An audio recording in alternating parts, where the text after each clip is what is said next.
Donc, bienvenue sur Tunis School. Aujourd'hui, on va essayer de corriger les exercices de la partie interaction onde-matière. Donc, pour la partie interaction onde-matière, il suffit bien sûr d'apprendre les définitions et de savoir faire les constructions géométriques.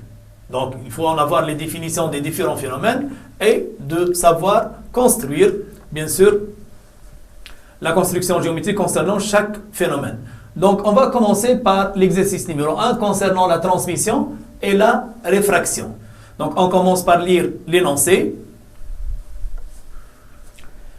Donc, la surface de la cuve à onde est partagée en deux milieux de célérité V1 est égal à 0,2 m/s moins 1 et V2 égale à 0,4 m/s moins 1 avec une limite de séparation rectiligne. On produit une onde rectiligne de fréquence n égale à 20 Hz. Premièrement, l'onde rectiligne incidente dans le milieu 1 a une direction de propagation perpendiculaire à la limite de séparation des deux milieux. Qu'observe-t-on? Représenter en vraie grandeur ce que l'on voit à un instant donné.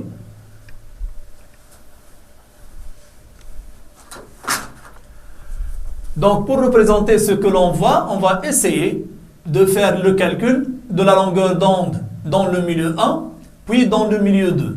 Donc, lambda 1, longueur d'onde dans le milieu 1. Donc, lambda 1 égale à V1 sur N. Donc, pour V1, on a 0,2 m/s moins 1. Donc, 0,2 m/s moins 1. Et pour N, c'est 20. On trouve 0,01 m, c'est-à-dire 1 cm. Donc, et on va essayer de même de déterminer lambda 2, longueur d'onde dans le milieu 2. De même ici, lambda 2 égale V2 sur N. Donc, lorsque l'onde passe d'un milieu propagateur à un autre, donc la célérité change, mais la fréquence reste la même. Donc, la célérité V2, c'est 0,4 m/s 2 divisé par 20. 0,4 m/s moins 1 divisé par 20 Hz, on trouve 0,02 m, c'est-à-dire 2 cm. Maintenant, on va représenter ce qui se passe lors de la propagation de l'onde du milieu 1 au milieu 2. Donc, je vais représenter tout d'abord la cuve à onde.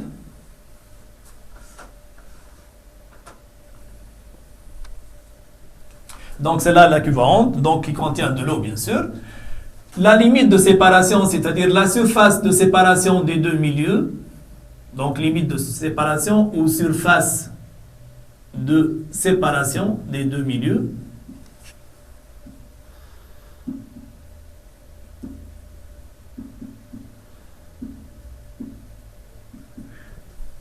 Donc, celui-là, c'est le milieu 1. Et après cette surface de séparation, je retrouve le milieu 2. Il m'a dit que la direction de propagation de l'onde incidente est orthogonale. Celle-là, c'est la direction de l'onde incidente. Et orthogonale à la surface de séparation. Donc, celle-là, c'est la direction de l'onde incidente. Ça veut dire que l'angle d'incidence I1 est égal à 0.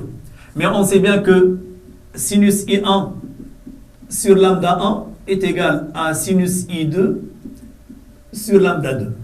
Étant donné que I1 est égal à 0, c'est-à-dire cette quantité est nulle, est égale à sinus I2 sur lambda 2. Bien sûr, lambda 2 différent de 0, ça veut dire que I2 est égal à 0. 0 degré. Ça veut dire lorsqu'une onde se propage et dont la direction est orthogonale à la surface de séparation, donc l'onde transmise va avoir la même direction. Donc Donc l'onde transmise va avoir la même direction. Donc direction de l'onde incidente est identique à la direction de l'onde transmise.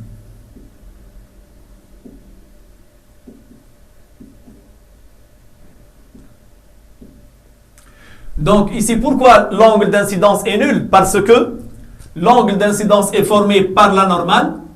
Celle-là, c'est la normale, c'est-à-dire la perpendiculaire à la surface de séparation des deux milieux. Donc, la normale est confondue avec la direction de l'onde incidente. L'angle d'incidence est formé par la normale et la direction de l'onde incidente, donc il est égal à 0. Maintenant, on va bien sûr représenter les traits d'onde. On va représenter les traits d'onde. Donc, pour lambda 1, on a trouvé 1 cm. Pour lambda 2, on a trouvé 2 cm.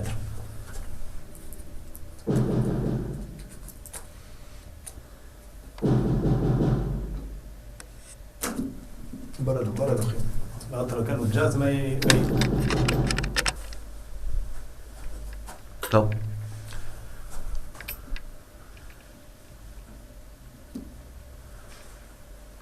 Donc on va essayer de représenter dans le milieu 1, donc une longueur d'onde est égale à 1 cm. Dans le milieu 2, une longueur d'onde est égale à 2 cm. Donc c'est le double.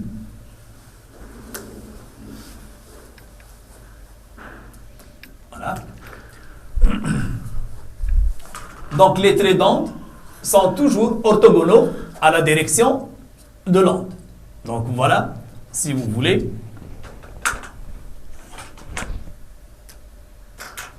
les traits d'onde qui doivent être perpendiculaires à la direction de l'onde. Donc j'essaie d'avoir la perpendiculaire.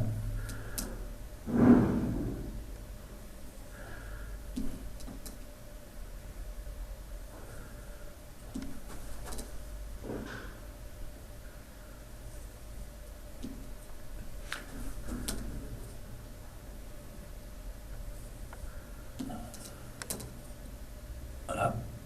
Donc les directions de l'onde incidente et de l'onde transmise sont identiques, sont les mêmes.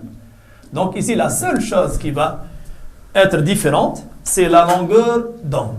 Ici, la longueur d'onde est lambda 1. Lorsque l'onde passe d'un milieu à un autre, sa célérité change, sa fréquence ne change pas, donc sa longueur d'onde change. Voilà donc pour la première question. Passons à la deuxième question. L'onde rectiligne incidente dans le milieu 1 a un angle d'incidence I1 est égal à 20 degrés. Qu'observe-t-on? Représenter en vraie grandeur ce que l'on voit à un instant donné. Donc pour cette deuxième question, il nous a dit que l'angle d'incidence est égal, I1 est égal à 20 degrés. Donc pour cette deuxième question, on a I1 est égal à 20 degrés. Donc je dois déterminer I2. On a sinus I2 sur lambda 2 est égal à sinus I1 sur lambda 1. Donc sinus I2 est égal à lambda 2 sur lambda 1 sinus I1. Donc, en passant à l'application numérique, donc on a ici 2 cm sur 1 cm sinus 20. Et ainsi, on trouve que I2 à peu près égal à 43 degrés. Donc voilà la valeur de I1 et voilà la valeur de I2. Donc on va maintenant essayer de représenter le phénomène de réfraction. Donc dans le premier cas, on a eu la transmission. Maintenant, on va avoir le phénomène de réfraction.